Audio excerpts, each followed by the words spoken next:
and welcome to Unlock Your Life. This is your host, Jennings Smith. Guys, I'm not alone today. I've got a guest in the studio, Mr. Jonathan Tuttle.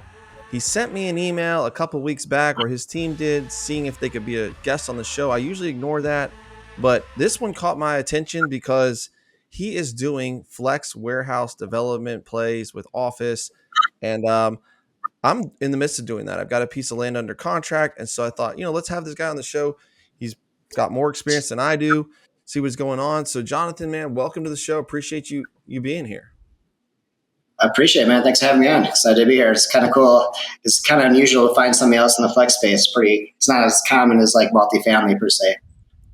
Well, and my main portfolio is multifamily. I've got some self-storage and some commercial assets, but I went to a meetup that we were hosting with my real estate group, and there was a guy there that was doing this flex space in Ohio and talking about how he was doing it.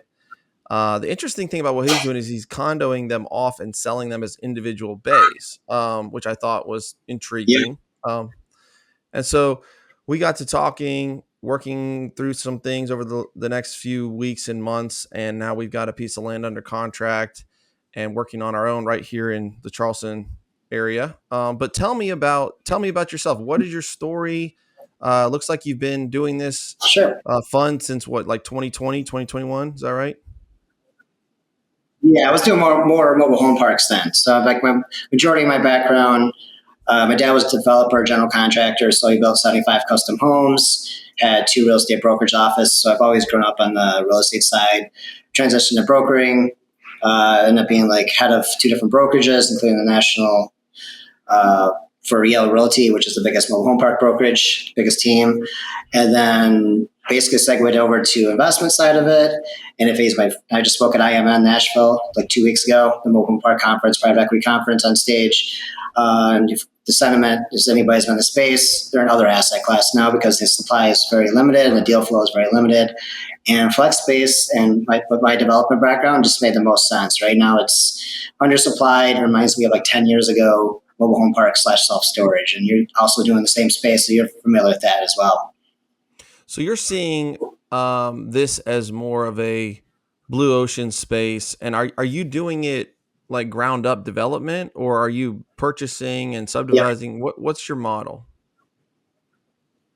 Yeah, so we're 90% warehouse, 10% office. We're doing just basically kind of like what you alluded to. We're going to actually condoize and sell off individual. We're doing our model is basically build under 12,000 square feet because that's the national sprinkler system. And then if people aren't familiar with the sprinkler system, it's not really necessarily the cost to put it in, maybe 30, 40, 50K. It's the fact that you have to drill in certain municipalities, it could cost $200,000 or $300,000 just to drill into the water main. And so getting up past that, keeping the cost low. We're looking for just really high growth markets. Right now, we're strictly focused on in and around Austin, and specifically New Braunfels. We're on I-35. So like, for example, the property we're developing this one, we have other projects, but it's the center of like all the development. So Costco's going in September. They're starting to develop right next door in a couple weeks here. There's 10,000 homes being built across the streets and 3,500 commercial acres. And then the state of Texas is putting in $3.5 billion to widen the road that we sit directly in front of. So the frontage. So we look for high growth markets where like, even like if we flip the property, I was just talking to my partner right before this, the property is probably worth 2.5 times what we paid for it. It's insane. So we technically could flip it but the development, phase it out development, kind of what you alluded to before, is what makes us most excited. Just because it's like a prime property. I think that's an interesting thing that people need to hear. The land is worth 2.5 times what you paid. Now, is that because just the land has gone up, or it's because of the entitlement work that you've done? Both. We bought it right before the market. So we bought it $575 a foot. Market's 12 plus. And there's right down the street. They're going for like 14, 15 now. We just talked to a leasing broker or a couple different brokers besides ours. And they're like, you could probably push closer to 15 if you sold the land with entitlement. So yeah, it was just basically good timing. Give you a little backstory. One of our partners has done $100 million in exits in that local market. He actually flipped adjacent to Tesla Gigafactory, 162 acres previously. And so he's got boots in the ground, relationships with brokers, the local owners, kind of wheeling and dealing with the land deals out there. So just having that relationships with all the right people, get access to deal flow faster and And better deal flow. we're talking about your new Braunfels site. Is that right? Correct. Yep, correct. And how many acres is that? Oh man, I think it's just under three. Just Okay, under so three. 3 acre site, and how many units do you think that will yield? We're going to do seven, 6 or 7, depending because we're going to do 3 phases, and depending on the market demand, as we build out 3 phases, probably 7 to 12,000 square feet Okay, each. okay, and that We'll will have be one, and we might do the last one, or we might do like a little more outdoor area for outdoor storage. So we're just going to see how the market plays out in the last one, okay. So it in will the it be last like phase. one building with 7 to 12,000 feet, or will it be multiple buildings? No, just separate. We're going to be right next to each other. Yeah, 7 separate buildings with parking, 20, 30 spots for each one. Okay, so seven to 12,000 square foot buildings. Yes, correct. But the last one, depending because it's the third phase, it might be we might pivot to depending what the market needs at that point because it's or what the tenant needs. We could actually do like an outdoor storage or like a little bit of storage component to it. Yeah, I mean that's pretty good density. 50 to 70,000 square feet on 3 acres. Our parcel's 4.5 acres, but we had to put a buffer zone around it, and we have to have Yeah, retention pond, and so we were able to yield maybe 38,000 square feet out of our property. But we got the land pretty yeah, cheap. I mean, we got it for 360,000, which I felt like was a great deal for 4.5 acres. But now, did you have to rezone your yeah. land? No, actually here's a little story. It's kind of funny, but when we were in negotiations, so we found out the only asset you couldn't because it's actually like a mega boomtown right now. If people don't know, New Braunfels has got significant growth right now, and that it's the fastest growing or second fastest growing county in the entire United States. And so they're all adamant, like even just the process of getting everything approved is 3 or 4 months compared to other parts of Texas, which could be longer. So they're pro growth because they want to see they're seeing people a trajectory of people moving from Austin up where they get better value, and people from San Antonio moving down. So that's kind of like it's directly in between both of those people's context. And so it's a mega boom town right now. And so the cities are really working to like they see the opportunity they're embracing it basically. So like you always want to that's one of our rules going forward is like we want to work with only municipalities that want to work with us. We don't want to wait 12 months approvals and like one of our partners had a deal which it's going to be a significant deal. He's going to make significant money, but it took 6 years to get approval Wow. for like a retail building, retail with a little bit of medical office. But the property is worth about 6 or 7 million now because of like all the things he had to go through, and it's a high growth market. That our partner Harry, but but going forward, we want to work with municipalities because it's flex space. The whole value of flex space, it's prefabricated metal base. It's a very fast build. It's a very fast lease out once you have the right markets. And so we're trying to take advantage of that. That's the moat because it's not like a mobile home park where it's like zoning or not in this state. The moat is speed to execution, speed to market, basically. Gotcha. And I tend to agree with you. Pushing a rock uphill is not where you want to go. And that was one of in Right. my site selection. It was like, does it already have water? Does it already have sewer? Does it already have the zoning that I need? I pre-met with the county. Do they want to see this type of thing here? Can I develop it by right, or do I have to convince county council to let me do it? And those were a lot of the things that I was thinking about, whether or not I wanted to put this piece of property under contract. So I agree. It's like, you want to go in a good market, and obviously good markets are usually harder to work with, but you can find these pockets where Right. they're capitalizing on the growth, and you can kind of ride that wave. I love it. Exactly. Yeah, it just makes a lot. We don't want headaches. And another beauty about flex space is not much headaches. So you say this is a really, really fast lease up. So you must believe there is a lot of demand. Who is your avatar buyer, and why do you feel like there is a lot of demand for this? Sure. And so with the boomtown and 10,000 homes being built across the street, and all the national commercial retailers coming in, Costco, Topgolf, uh, so many big national retailers and commercial development. Well, the HVAC plumbing that wants to have a second or third location, they want to service those 10,000 homes instead of coming from Austin or coming from San Antonio. They're going to want a location in New Braunfels. And right now in our market, there's only 3 other comps, and they're not even AC'd. So our product's going to be AC, a premium product, low ceiling heights, and like one of the units, like one of the competitors, there's like trash in front of it and like gravel road, and they're still getting like 18. I forgot what it was per foot, but I think like 18. And it's like there's a shortage. I mean, obviously, if you talk to contractors, there's like that's the biggest issue they always come up with is they want to be in the location, but it's always hard to find. Like whatever potentially new investors, we just had a call with them a couple of days ago. He's like, I get it. That's why I like this, like what you guys are doing, because I own, it was like 4 or 5 locations, cleaning company. And he's like, I'm trying to find the way you're doing as a building, but in a different state. So. And so when you say $18 a foot, you're talking about per square foot per year, triple net lease. Is that how you structure your leases? Yeah. Yeah. Okay. Yeah. So and that's the competitor. Yeah, exactly.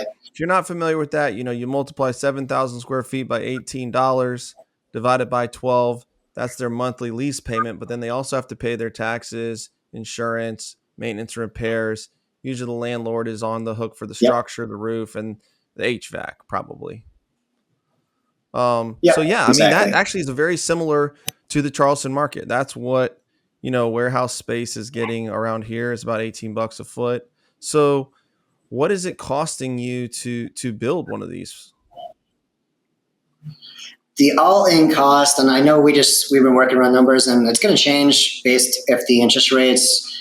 We just had a call. We were talking to my partner, and if the interest rates change, which there's kind of speculation, we don't know what the Fed's going to do, obviously, but that could make a drastic difference in the numbers. But we're going to be all in around, I think, $15.5 million through the phases. So. Okay, so 15.4. And that's building out 7 buildings of 7,000 to 12,000 square feet. Yeah. And then when they're all leased up and stabilized, will you then sell it? Will you refinance it? Will you hold it? What are you going to do? 2-year. The initial plan is is to sell back, like what you guys mentioned. Sell back, condoize it, and then sell it back, particularly to the tenant that's staying there. That's the play that we think was going to be the most advantageous for us. So the local HVAC plumber that just wants to own a piece of real estate, plus they get the SBA loans and everything for it right now. Okay, so you want to sell it to the end user. Correct. Yep. So will you so you're not going to lease them up at all, right? You're just going to sell them. No, we'll still lease it up. We'll still lease it up. Lease it up first. Like we already have the sign just went up about 2 weeks ago, and we're already basically pre-leasing it. Even though the develop doesn't start for another like month and a half. We're going to lease up first and then exit out to give them the option at the 2-year mark to acquire it. Basically. Okay, so that's the model. The HVAC guy comes in, he's like, he rents for 2 years, and then he has the option to buy it if he wants, right. Or he can keep renting, or he has to move out. No, exactly. He keep renting. Okay. And so the exit price, like, where do you think you're going to fall in selling off these 7 buildings? Man, it's all contingent on the interest rates. I mean, it could be pretty substantial. I mean, conservatively, I don't want to say it because then the SEC is going to be like, oh, you quoted this. But it's pretty substantial. I mean, I don't know what the interest rates, but I'll just give you an example of what we're telling investors. So conservatively, we say 22 IRR conservatively, but like our real numbers, I don't want to say it out loud, but a lot higher than that. 22 IRR is like kind of what we're shooting for. Like that's the conservative numbers. So and is that the deal level IRR or? Yeah, the deal. That's the investor level. Oh, that's the investor level IRR. Yeah. Okay. Yeah. So I'll give it because like it all depends on obviously the contingent on the interest rates and how we develop out the third phase. That's the biggest thing. But it could be pretty substantial. Like because there was obviously that's what incentivize it because we could also flip the land right now without doing any work. And I mean just entitle it and over the next, flip it off or sell it off over the next year. But the big play is to, lease it up and sell it, individually condoize and sell it out. And what are you into the land for? Man, Sorry, I'm I know we got I like the I deal. know. I don't know offhand because I wasn't part of the negotiation. I know it was like $575 a foot. That's all I know. That's it. But I don't remember what the exact total. And then here's a little story behind it. We did get, I think, I don't know the exact number, but I know we got about a $250,000 or $300,000 discount because we renegotiated with the owner. The only thing that you couldn't build on it was a strip club. And so we went back to him, like, not that we were going to do that as a tenant, but we went back to him like, well, that lowers the amount of tenants we could have. And he's like, oh, here's $250,000 off. Oh, nice. Crazy. Nice. Okay, so yeah, if an acre is 40,000, that's 120,000 square feet. So you're 6-7 million into the land. Is that fair? I think that's a little high, honestly. I forgot. That's not that. It's No. Sorry. 600 or 700,000. I think it's 1.8 million. I added a zero. Yeah. 40,000 times 3 times 5.75. Yeah, that's 700 grand. 690. Okay, so you could flip it for maybe. I don't know about the property, but yeah. Yeah, you could flip it for maybe 1.4 to 2 million is what you're thinking. 2 million. So there's closer to 2. Yeah. And I've thought about that too with my piece of property. Just like if I go through this entitlement, get a concept plan, get the sewer and water letters and the wetlands, and here's the topographical survey and the geotechnical studies, and I get all that done so that somebody knows exactly what they can build and what it'll cost, and they can start right away. It's valuable, to a developer, because most of the, usually you're not into your project for more than 10-15% of your whole project as far as being into the land costs. And so it's not a significant piece of the deal. So if you're in for 5 or 6% and you sell it to the next guy and he's in for 15, his deal still works, even though he's paying you 2 to 3 times what you paid necessarily for the land. Exactly. Yeah. And he gets to expedite everything. If he wants to build right away, everything's ready to go. I'm curious about something. What's the motivation for leasing them out? Like if I'm an HVAC guy, why lease it to me instead of just letting me just buy the building day one? Why do you want to lease to me for 2 years and then I buy? That's kind of like, we just figure that's going to be the best avenue to kind of make sure we got the quality tenants in there and kind of pre-qualify them basically. But it also, we could do that, and we've considered it, but we just think the leasing broker kind of advised us that it's better. Well, maybe because he's incentivized more, but he said that's probably a better go-to-market strategy. So he's like the top industrial warehouse guy in the market, and that's kind of like we always like to listen to our team members and see what they think is the best. And the numbers came out better for us. I don't know exactly how the difference was, but I just know it came out a little bit better for us. I mean, I kind of like it because it gives you breathing room, right? You get a tenant in there, they start paying rent. It's probably easier to get a tenant than to sell this building for whatever it's going to be, 2-3 million. I mean, so if you've got 7 units, I assume you need to be in the $20 to $30 million range for this deal to be hitting those numbers. So, we think 35.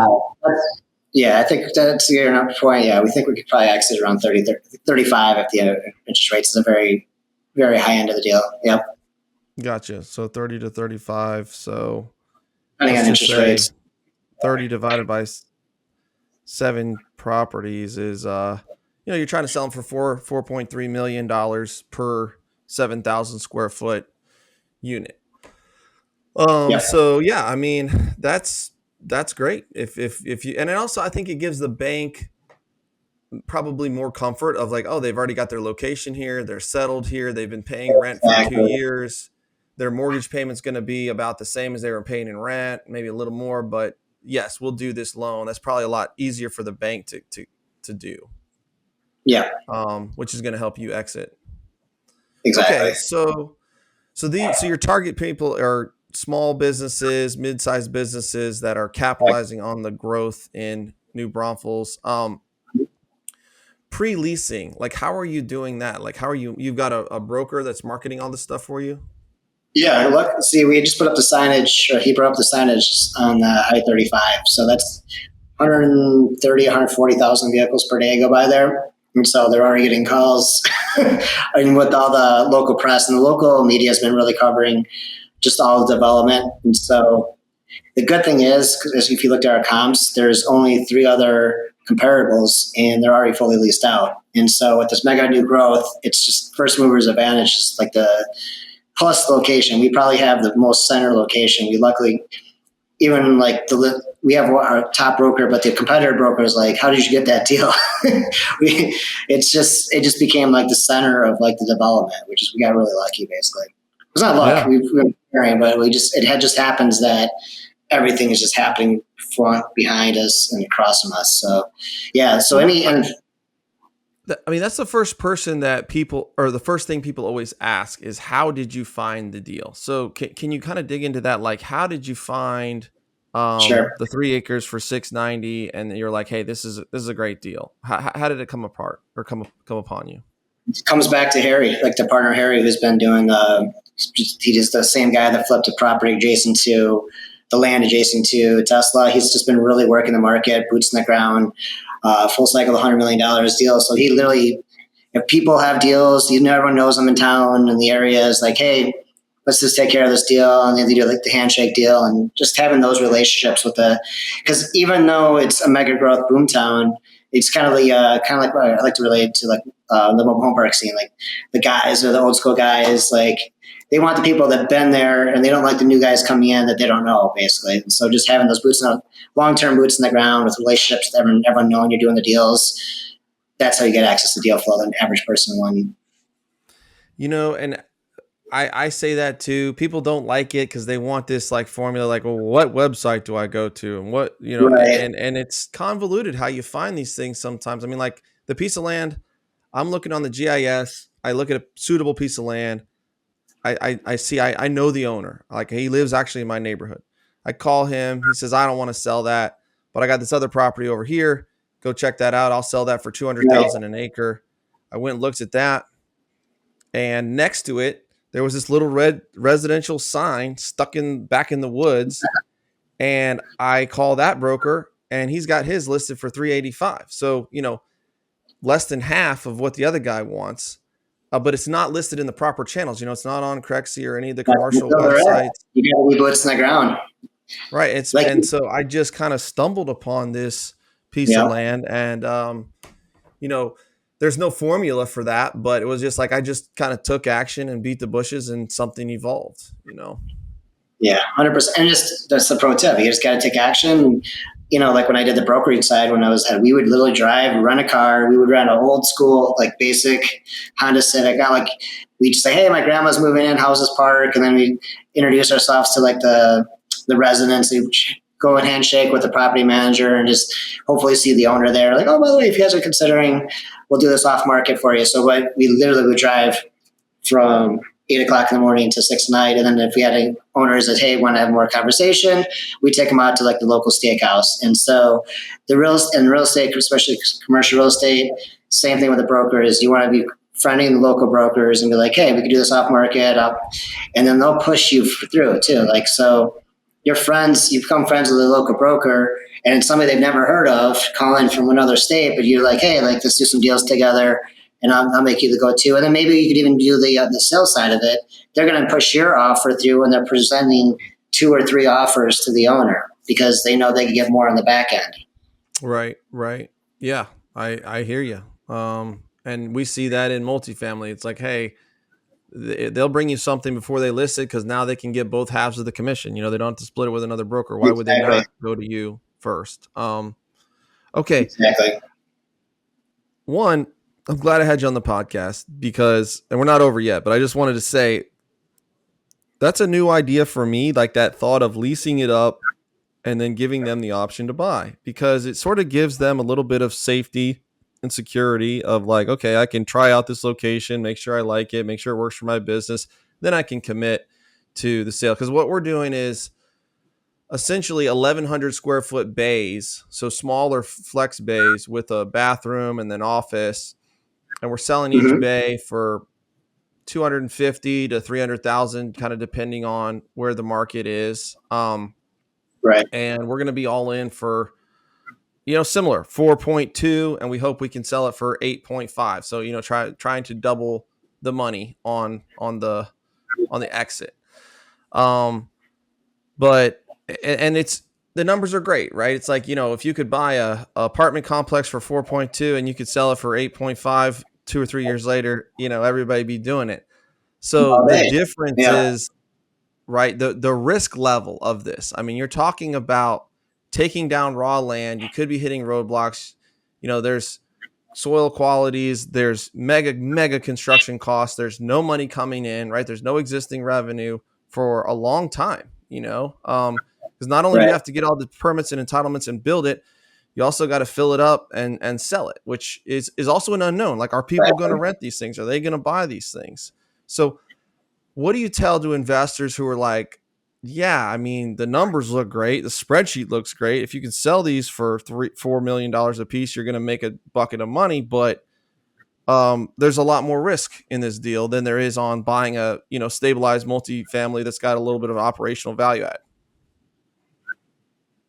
Yeah, and that's what people. So, just for context, our typical investor is other sophisticated real estate investors that usually own other asset classes. So they like that. So they're actually kind of versed on the whole niche. The typical just accredited investor, they're kind of like, okay, I kind of get it, but our main investors are all like multifamily operators, self storage, other asset classes, and they're like, we want to grow with you guys. We like the numbers, and we understand the market, and you guys have everything like lined up for the team to the process of it.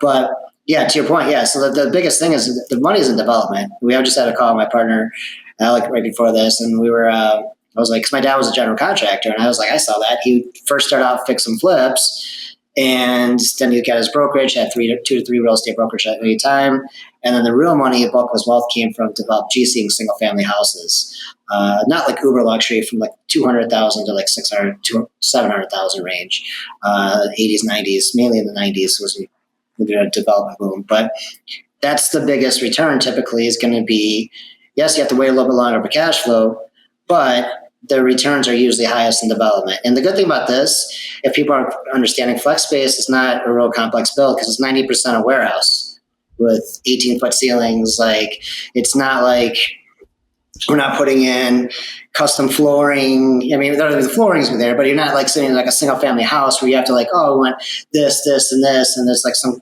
complicated build out when it's 90% open warehouse, some HVAC, and then 10% office space. And so that's why I tell people how we were building it too. Like I mentioned, we're not doing the sprinkler system. We're doing under the 12,000 square foot for that. And it's very minimalistic build because it comes prefabricated metal. So it's not like, it's not like this long construction process, with compared to other developments. And so that's the speed to it. Like we're telling investors is a 24-month exit once we start. So, and so compared to multifamily, 4 or 5 years, Using to who's building the buildings? Is it like a prefab metal company that's putting up the shell? Yeah, it comes prefab, exactly. And then we have a local developer that's developed a lot of the Walmarts and self storage in the area. So yeah, we partnered up with a person, and it comes prefabricated metal. Like, the whole process could be up 5 to 6 months, like everything fully leased out if everything's hitting the right timelines. Gotcha.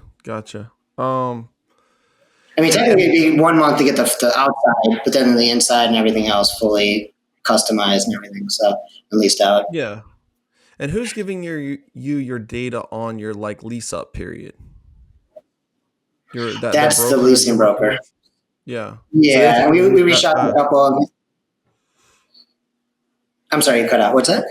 I said they think it'll lease up pretty fast. Huh? I mean, that's a pretty short timeline to lease. Yeah, they're already getting calls. And we just got picked up by a local major press, and it was the headline story. It's like 17 million warehouse office coming to brothels. I was like the main pitcher. So I had a couple calls and people trying to sell us whatever service. Hey, want to get your security cameras in there? And so, just the local press. And the signage is key because there's, like I alluded to, it's like 130, 140,000 vehicles are driving by it on right while all this development's happening. Yeah. Yeah. No, I love it. I love it. That's amazing. So how are you structuring the deal? Like, what's in it for investors? Is it like a pref with equity? Are you taking on debt? Like, how are you structuring the deal? Yeah, so it's going to be like right now, and so we're incentivized for people. We're giving a little more. Because if anybody's familiar, that's obviously usually a 7 to 10 pref is typical. I mean, usually if it's a 10 pref, it's usually like $1 million or $2 million, like usually a significant amount of money. We're doing a 12 pref, and the main reason we're doing the 12 pref is we're looking for people because we already have another 100,000 square foot retail deal. That was the one I mentioned. That Harry had like 6.5 million equity, so we're rolling that equity in. And so we were looking for people to partner up with us for more projects we're going to be doing. We're looking at data centers long term. I didn't mention this, but pretty significant deals. But 22 IRR, 12 pref, even if it's 50,000 minimum, but technically we're only taking people. Everyone's invested 250 or higher. So that's kind of like we're looking for partners in that range. And then 80-20 split. So we're doing everything super advantageous to the investor. Compared to like what's out in the market. And right now, if anybody's familiar, it's a different, Is it because I go to some of the different 80 LP, 80 20 to GP? Wow. Yeah, yeah. that's a really Yeah, attractive. I know, it's crazy. I know, like when we came up with that, I was like, okay, let's do it. So we're highly incentivized to get to full cycle. That's where we'll make our money mainly. Investors are very highly focused. And that kind of goes back to your point. Like they see that and the sophisticated investors like, you guys are really incentivized in the back end. So they like that component of as well. Yeah. Yeah. Yeah, that's a really aggressive split to the investor. But I guess, if you make 15 million, you're hoping to make, I guess, 20 million. That's 4 million to you guys. And, yeah, the bulk of the money comes in the back end for us. So you're taking on debt, right? You're working with a bank, and then this is your equity piece. Yeah. How much equity are you raising for the deal? 4.5, I think right now. We were looking at maybe 5, but I think we're going to stick with 4.5. Gotcha. Yeah.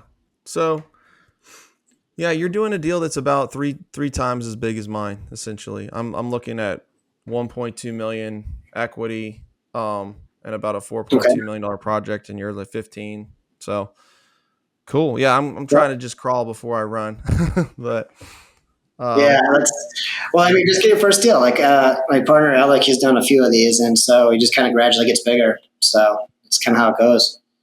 And where are you at in the process? Like, are you under contract? Have you actually closed the land? Like, where are you at with the process? Under contract, not closed the land. It's we're still finalizing the raise. We've got a couple people. We're trying to wrap up the raise, the initial tranche to secure the land in the next 2 weeks. This is September 11th. By the time you guys, September 11th. I didn't know it was that day today, or is it September 11th? Yeah, it is. September. I didn't even know. Yeah, it's a big day in American history. I didn't even realize that.